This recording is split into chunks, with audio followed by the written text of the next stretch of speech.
Главные события дня в эфире телеканала «Милет». Информационная программа «Хиберлер» в студии Нариман Тарсинова. Здравствуйте, смотрите в нашем выпуске. Еще один человек погиб в зоне АТО на Донбассе. Это боец батальона «Донбасс» Исмаил Адемов. Информационные агентства утверждают, что губернатор Севастополя Сергей Миняйло посоветовал крымским татарам обустраиваться высоко в горах. 100 лет со дня рождения героя Советского Союза Узеира Абдураманова. День работников культуры отмечается сегодня в России. В украинских информационных агентствах появилось сообщение о гибели бойца батальона «Донбасс» с позывным «Аскер» Исмаила Эдемова. Он был убит в зоне АТО. Подробности в сюжете. Вот уже второй год Зебеде Конфетчиева до сих пор ждет с поля боя своего сына Исмаила Эдемова. Недавно украинские власти прислали матери бойца извещение о смерти. Не хочу ничего рассказывать. Света, мне так плохо, так больно, так тяжело, да, вот ты даже не представляешь. Зебеде Ханум вспоминает, 2 года назад Исмаил ходил в украинский военкомат и просил взять его, уже отслужившего в армии, на службу. Но в военкомате ему отказали. Когда же началась АТО, твердо решил, что несмотря на уговоры родных, пойдет воевать. Утром в 6 часов я подоила корову, и вы представляете, он со своей спальни выходит с сумкой и говорит: я уже уезжаю, я еду в Киев. Мы с мужем побежали за ним и говорим: ты что, с ума сошел? Что ты делаешь? Подожди, давай обговорим, давай поговорим, ты потом поедешь, что ты делаешь? Возле калитки еле догнала, он поцеловал мне руку и убежал. Я его хотела схватить, но он убежал. В зоне АТО он воевал с позывным «Аскер», что в переводе с крымско-татарского означает «воин». Мать рассказывает, что первое время связь с сыном еще была, но далее от Исмаила перестала поступать какая-либо информация. Стал звонить долго.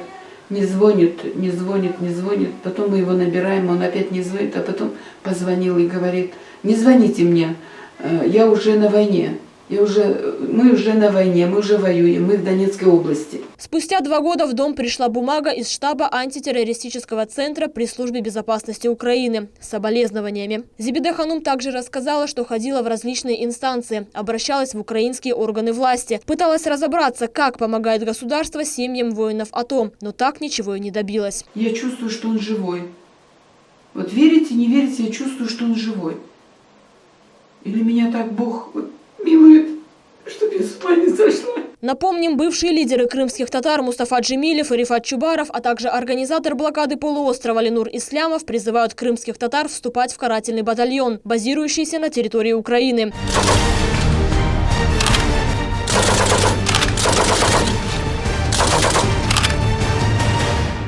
Идея создания батальона принадлежит Мустафе Джемилеву. Идеологом является Рифат Чубаров. Но вот о судьбе своего народа они, похоже, не задумываются. Мы записываем сейчас батальон людей, ждем ваших детей здесь.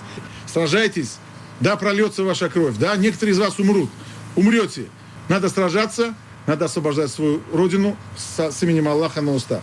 О судьбе Аскера ничего не знают и его сослуживцы. Как рассказал Зебеде Ханум, боец батальона «Донбасс» с позывным «Шуруп», о местонахождении Исмаила ему уже давно ничего не известно. Многие из тех, кто ушел добровольцем в карательные батальоны, сейчас возвращаются по домам.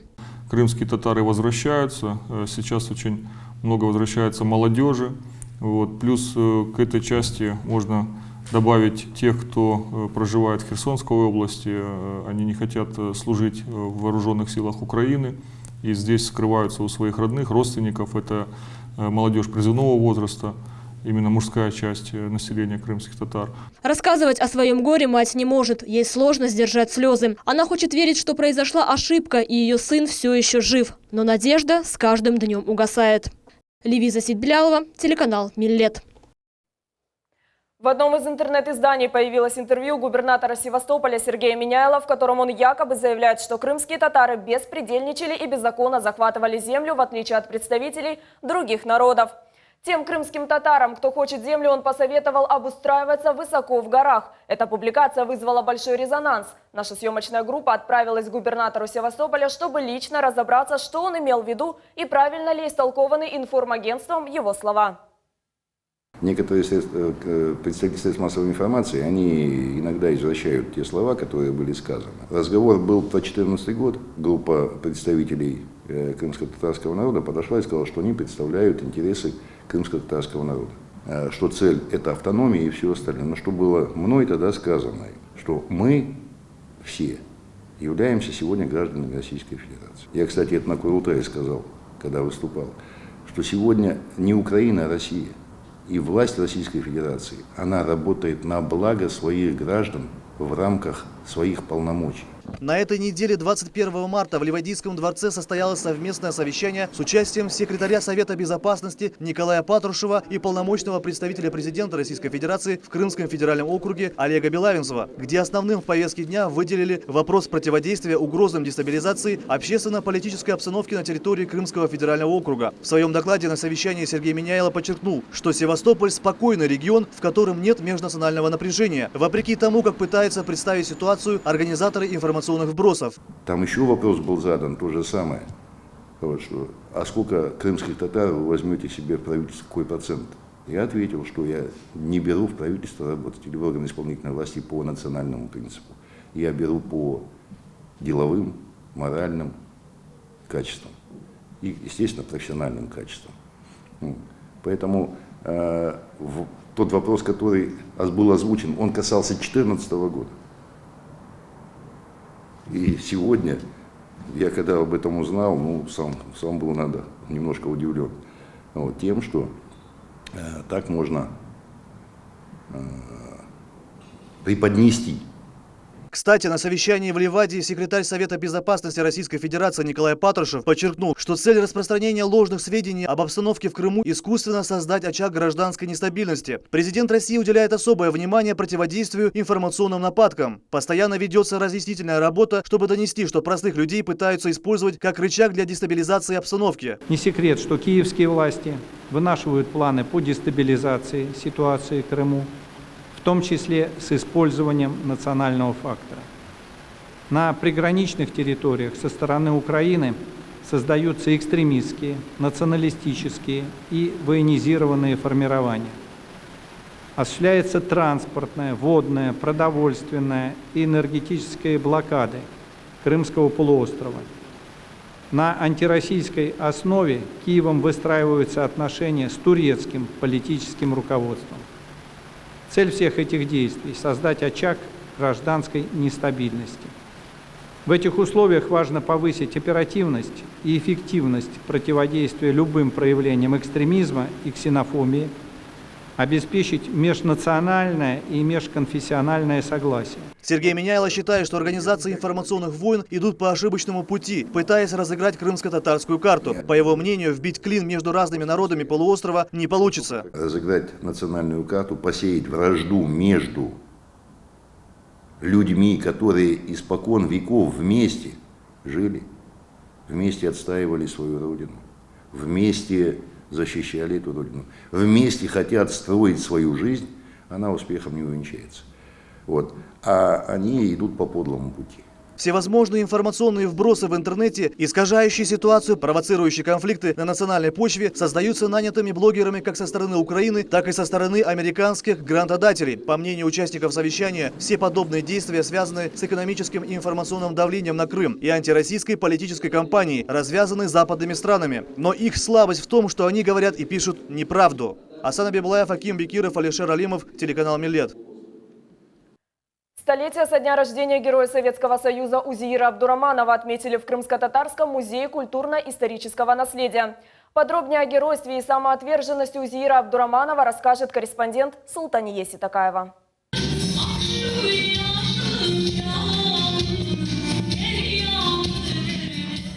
В селе Новоандреевка Симферопольского района, откуда родом Герой Советского Союза Узеир Абдураманов, прошел концерт в честь столетия со дня его рождения. Мероприятие проходило в школе. Ребята подготовили танцевальные и вокальные номера. Для сына героя Шевкета Абдураманова очень важно, что подвиг его отца не забыт. Очень я взволнован, конечно, этим мероприятиями. Очень признателен, что организовали юбилей отца, столетие. Я очень благодарен людям, которые организовали. которые вот сейчас в школе выступали. После концерта гостей пригласили в школьный музей. Им рассказали о достижениях Узира Абдураманова. Председатель организации «Намуз» Тимур Челебиев отметил, что предложит Симферопольской администрации назвать Новоандреевскую школу в честь Узира Абдураманова. У нас появилась такая вот идея. Симферопольский район администрации предложить увековечить имя Узира Абдураманова, назвав школу его именем. Я так думаю, что это очень важно, так как герой здесь родился и в этой школе учился. Вячеслав Вайсбин, глава администрации Новоандреевского сельского поселения, отметил, что память о таких людях потомки всегда будут чтить. Это наш односельчанин, люди, которые воевали. И люди должны все знать и никогда не забывать, что такое война. Год назад жители села Новоандреевка собрали деньги и установили стелу в честь Узира Абдураманова. После завершения концерта школьники и почетные гости возложили цветы к памятнику героя. Имам провел молебень. Гульнара Каримова, Ибраим Ганиев, телеканал Миллет. В Крымском инженерно-педагогическом университете состоялась вторая международная научно-практическая конференция. Мероприятие посвящено происходящим в мире развивающимся экономическим процессам. Подробнее в следующем сюжете. Открывая конференцию, заместитель председателя Государственного совета Крыма Ремзи Ильясов выступил с докладом о региональной инновационной системе в контексте развития малого инновационного предпринимательства. Он отметил, что имеющаяся в Республике Крым инновационная инфраструктура на сегодняшний день не в полной мере способна удовлетворять потребностям бизнеса. Решение данной проблемы возможно при помощи создания таких инновационных объектов, как технопарк и его инфраструктура, включая бизнес-инкубаторы и другое. Я полагаю, что если мы с учетом нашей региональной особенности дадим такую необходимую поддержку развитию малого и среднего бизнеса, о чем опять-таки говорилось и вчера на съезде, я думаю, это будет тоже дополнительным толчком в развитии инновационного предпринимательства. Среди 50 участников конференции была и доктор экономических наук Зиния Подаманова. По ее словам, на конференции были раскрыты современные тенденции развития рыночной экономики, национальной и мировой экономических систем и другие. Проблемы усовершенствования эффективности деятельности предприятий и использования современных технологий в экономике. Доктор Адаманова считает, что без стратегии инновационного развития нет поступательного движения экономики. Мой доклад посвящен экономике знаний, который является основным фактором развития национальной экономической системы, любой, да, экономической системы в контексте инновационного развития страны. Февзи Якубов сказал о том, что такие конференции стали хорошей традицией университета. А в мероприятии приняли участие не только сотрудники и студенты КИПУ, но и представители Украины и Казахстана. Считает, что с каждым годом уровень подготовки студентов и специалистов растет.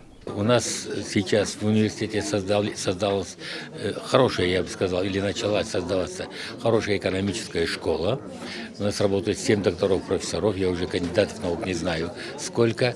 Ну и еще одно из главных моментов, важных моментов, то, что вы видите здесь одновременно и молодежь тоже. То есть вот таким образом передается опыт, передаются знания, и таким образом развивается вот эта наука на базе нашего университета. Ремзи Ильясов также отметил, что благодаря таким конференциям в ближайшее время можно будет воспитать новые кадры для работы в сфере экономики Крыма. Сабрия Халиляева, Айдер Ислямов, телеканал Миллет.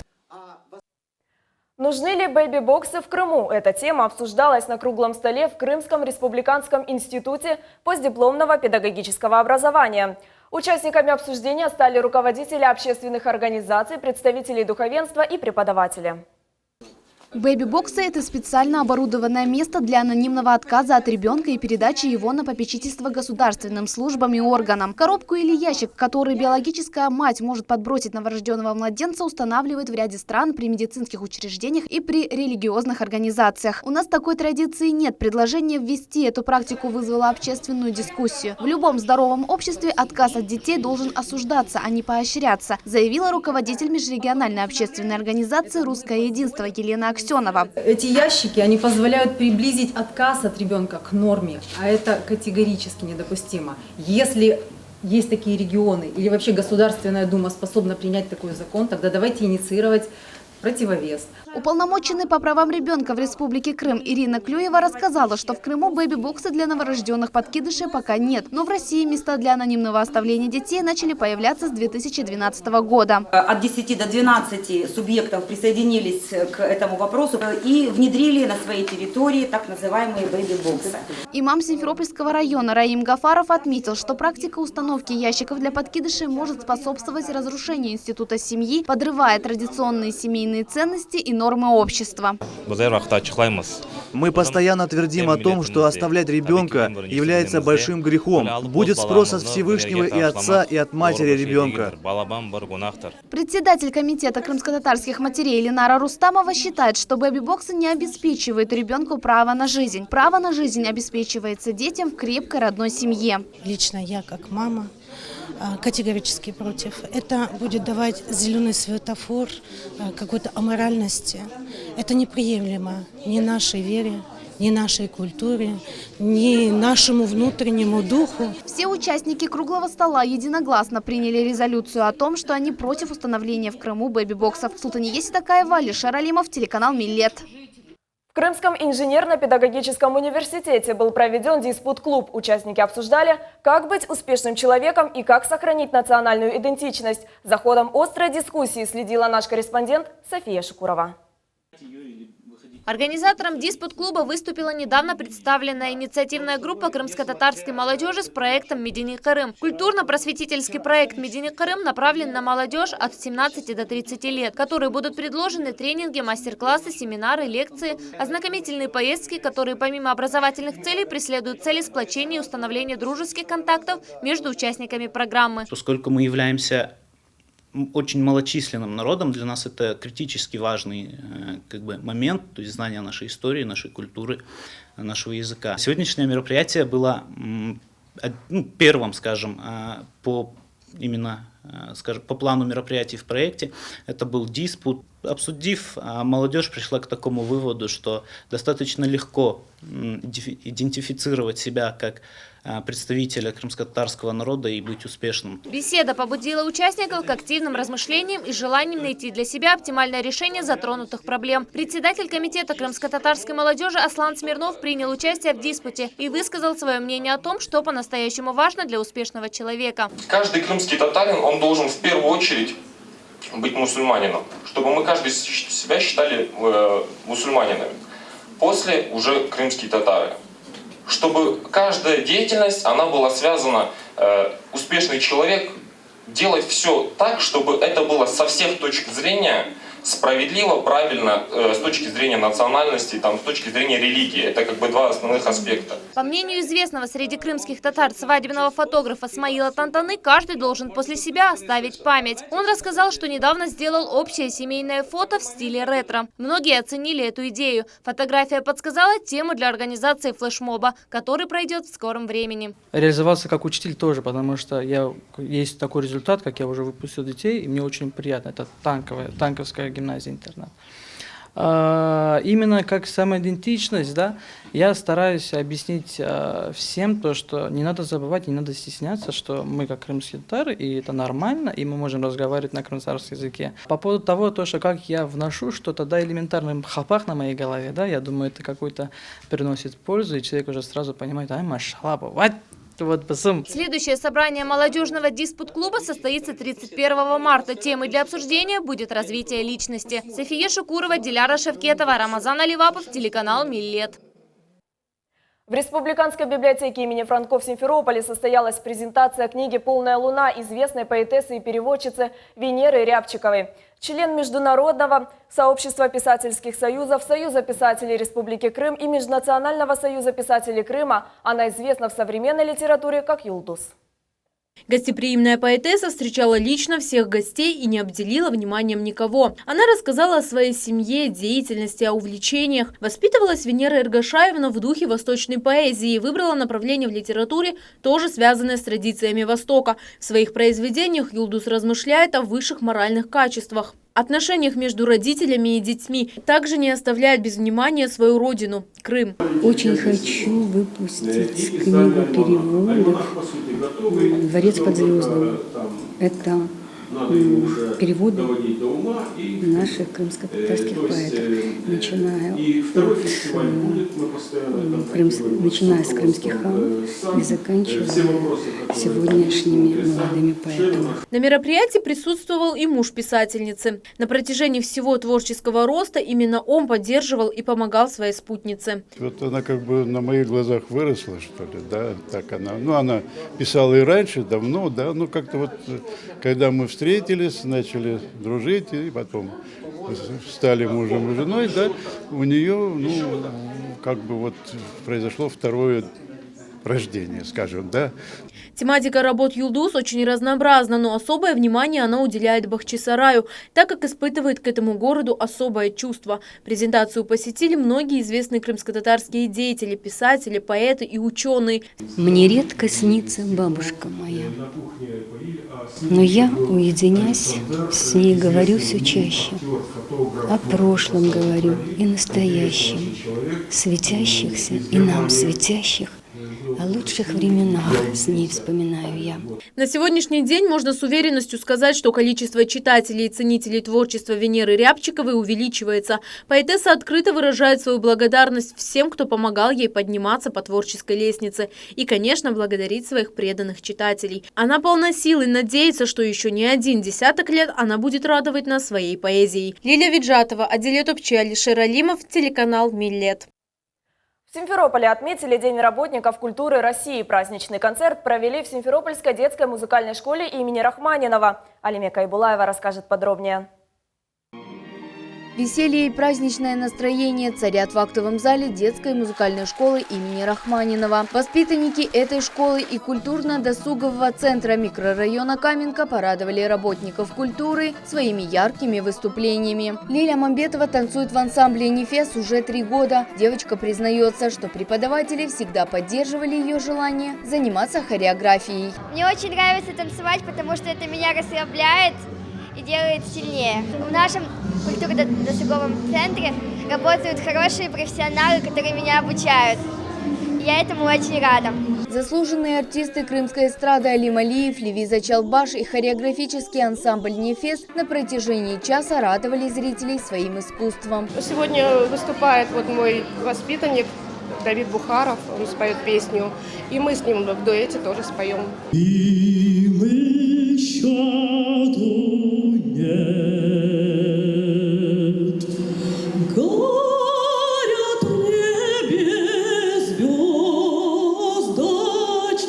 Во время концерта работникам культуры были вручены грамоты благодарности за высокий профессионализм, творческую инициативу и личный вклад в развитие культуры. Хотелось бы сегодня увидеть всех наших работников культуры, которые за столь короткое время, за 2 года вступления в Российскую Федерацию, проделали очень большую работу.